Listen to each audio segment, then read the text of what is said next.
என்ன சகல, நீ சொல்லி எந்த பிளான் சொதப்பி இருக்கு? நீ சொன்ன மாதிரியே ரவுடிங்ல செட் பண்ணி அந்த பார்வதி இருக்கிற வீட்டுக்குள்ள போய் நுழைஞ்சிட்டேன். அதுக்கப்புறம் நம்ம பேசி வச்ச மாதிரி அந்த ஆளுங்க இருக்கானுங்கல்ல, அந்த பார்வதியை வந்து மிரட்டி என்னை பத்தி விசாரிக்கிற மாதிரி ஒரு டூப் போட்டானுங்க. அந்த பார்வதி என்ன காட்டி கொடுக்காம இருந்துச்சுப்பா சகல.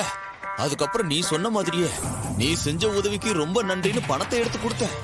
அந்த பார்வதி அப்படியே ஆடி போச்சுப்பா 500 ரூபா கட்ட பார்த்ததுமே. அதுக்கப்புறம் நீ கொடுத்த பணப்பொட்டியை அப்படியே கீழே போடுற மாதிரி நான் போட்டேன். அவ்வளவுதான், அவ பிளாட். நான் துபாய்க்கு போறேன்னு சொன்னேன். அந்த பொண்ணு நானும் துபாய்க்கு போறேன்னு சொல்லுது. நான் ஏன் கூட வந்துட்டியான்னு கேட்டா யோசிக்காம சரின்றுச்சுப்பா. எனக்கு ரோகிணி முகம் ஒரு நிமிஷம் வந்துட்டு போச்சுப்பா. அப்படியே குப்புன்னு வெறுத்துருச்சு. நல்ல வேலை அவ பார்க்கல. இந்த லேடிக்கு உங்க மேல எந்த சந்தேகமா வரல? சந்தேகமா சகல? இப்ப மட்டும் துபாய் வேணா வா துருக்கி போலான்னு சொல்லி இருந்தா வா போலான்னு கிளம்பி வந்திருக்குப்பா என் கூட. சரிங்க, நாளைக்கு அவங்க வந்து உண்மையை மட்டும் சொல்லிட்டாலே போதுங்க. ஏன் சகல? அந்த பார்வதி பத்தி தான் எல்லா டீட்டெயிலும் நம்ம கிட்ட இருக்கேப்பா, அது போதாதாப்பா? இல்லங்க, அவங்களுக்கு எதிராக சாட்சியை கூட்டிட்டு வந்து நிக்க வைக்கிறது பெருசு இல்ல. எல்லாரும் முன்னாடி மாமாக்கும் அவங்களுக்கும் தொடர்பு இருக்குன்னு கூசாம போய் சொன்னாங்களா, அதே இடத்துல வச்சு மாமாக்கும் அவங்களுக்கும் எந்த சம்பந்தமும் இல்லை நம்ம நிரூபிக்கணுங்க. அதாங்க சரியா இருக்கும். சகல, இவ்வளவு உயிரை கொடுத்து யோசிச்சு ஒரு காரியத்தை செஞ்சிருக்கோம். நம்ம உழைப்பும் நம்பிக்கையும் சத்தியமா சொல்ற வீண் போகவே போகாது சகல.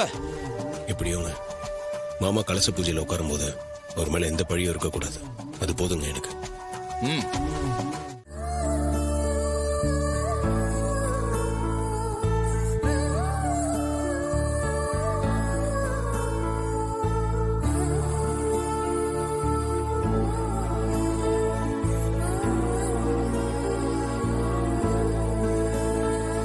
அப்பா, இப்படியே யோசிச்சுக்கிட்டே இருந்தா எப்படிப்பா?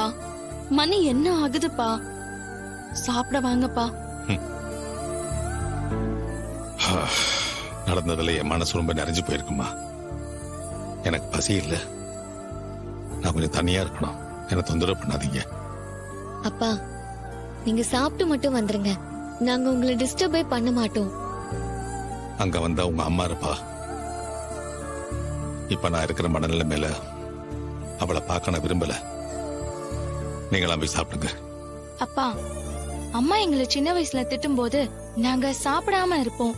அப்ப நீங்க தானே வெறும் வயித்துல படுக்க கூடாது, உடம்புக்கு பிரச்சனை வந்துடும்னு சொல்லுவீங்க. எங்களை எப்படியாவது சாப்பிட வைப்பீங்கல்ல. ஆனா இப்ப நீங்களே சாப்பிடாம இருந்தீங்கன்னா எப்படிப்பா?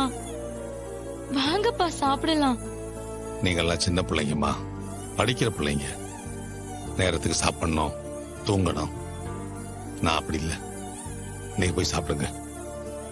அப்பா, இன்னும் நடந்ததையும் நினைச்சிட்டு இருக்காதீங்க ப்ளீஸ் பா. நடந்தது நினைக்கிறதுக்கு எதுவும் இல்லம்மா.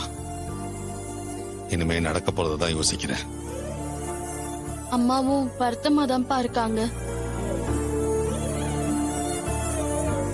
அப்பா போதும்பா, அம்மா பேசினதை இங்க யாருமே பெருசா எடுத்துக்கல. அவங்களுக்கு கோவம் வந்தா என்ன பேசுறாங்கன்னே தெரியாது. அத போய் நீங்க மனசுல வச்சுக்கலாமா? வாங்கப்பா. அப்பா, வேணும்னா நாங்க 3 பேரும் உங்களுக்கு ஊட்டி விடட்டுமா? வேண்டாம்மா, அப்பாவுக்கு நிஜமாவே பசி இல்ல. சரி, இந்த விஷயத்த மாமா கிட்ட சொல்லுவோம்.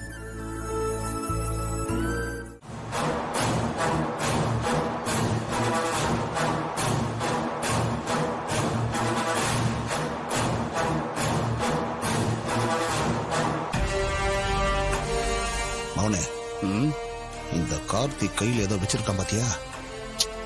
அவன் என்ன வச்சிருந்தாலும் நமக்கு கிடைச்ச வாய்ப்பை நம்ம தவற விடக்கூடாது சித்தப்பா. அந்த பொண்ணு தானே? சித்தப்பா ஒட்டங்க மாட்டீங்களா? சாரி மோனே, வாய் தவறி உணர்ச்சி வசப்பட்டு சொல்லிட்டேன். இந்த கார்த்தி அவமானப்படுத்த லட்டு மாதிரி ஒரு விஷயம் கிடைச்சிருக்கு. அது அவ்வளவு ஈஸியா நாம விட்டுருவோமா? சொல்லு. முதல்ல அவன் என்ன கொண்டு வந்திருக்கான்னு பாப்போம். தம்பி, நீங்க என்ன சொல்லணுமோ அதை சொல்லுங்க. இது பாருங்க.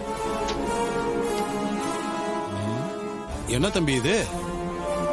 இங்க நிக்கிறாங்கல்ல, இவங்க கொஞ்ச நாளைக்கு முன்னாடி ஒருத்தர் மேல பொய் கேஸ் போட்டு அவரை மிரட்டி அவர்கிட்ட இருந்து 50,000 ரூபாய் பணம் வாங்கியிருக்காங்க. அதுக்கான போலீஸ் எவிடன்ஸ் தான் அது.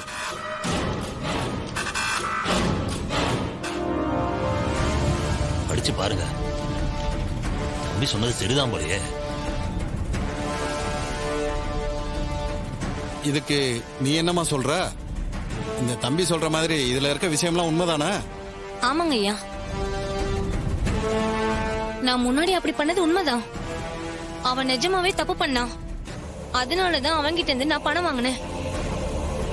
எப்ப இவர் என் கூட பழக ஆரம்பிச்சாரோ அப்பையில இருந்து இவரை மட்டும் தான் நான் நம்பி வாழ்றேன். அப்போ நீ ஒருத்தனை ஏமாத்தி பணம் வாங்கினது உண்மை அப்படிதானே? அதெல்லாம் முன்னாடியே நடந்ததுன்னு சொல்லிட்டேனுங்க ஐயா.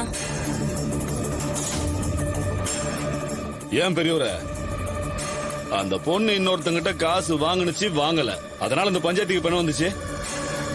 இங்க எல்லாரும் கூடி இருக்கிறது இந்த ராஜராஜனுக்கும் அந்த பொண்ணுக்கும் தொடர்பு இருக்கா இல்லையான்னு தெரிஞ்சுக்கதான். அதை நிரூபிக்கதான் இந்த தம்பி டைம் வாங்கிட்டு போனாரு.